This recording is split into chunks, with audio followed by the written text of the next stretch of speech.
We'll guide you through how to add apps to CarPlay. If you find this useful, then consider subscribing and liking the video. With CarPlay, you can go and add apps. When you go and add apps, they'll then go and appear in Apple CarPlay, and you'll then be able to go and use them through your car. So we'll guide you through how this can be done step by step. It's important to note that to go and do this, first of all, you need to have connected your phone to your Apple CarPlay car. So you need to first of all have done that, otherwise you won't be able to go and add the apps to it. So make sure you have. Now, what you need to do is go and head to the settings in your phone like so. Now you need to go and scroll down, go and find the option for General. As you can see, here it is. Next in General, you need to go and scroll down and you need to go and find CarPlay. As you can see, it's just here. Go and tap on it. Now you're going to go and see your cars here. So you need to go and choose the car you want to do this with.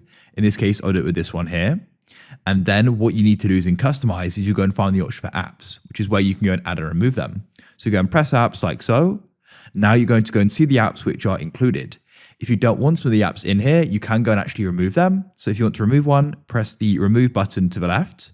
Then you can go and press delete like so.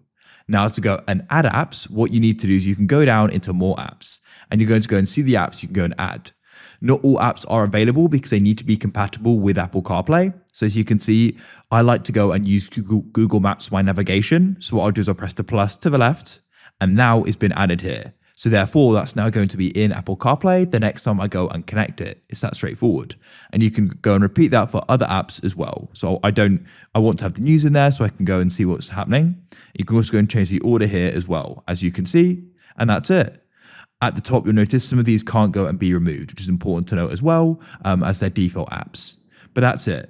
If you found this useful and want to see more useful guides like this, then please consider subscribing and liking the video. We post useful how-tos like this every single day. So I hope you find this useful and it's managed to go and solve your problem. Hopefully you've been able to go and add the app that you wanted. If you found this useful, then please consider subscribing and liking the video. I look forward to help you again in the future with more useful how-tos. Have a great day. Goodbye for now.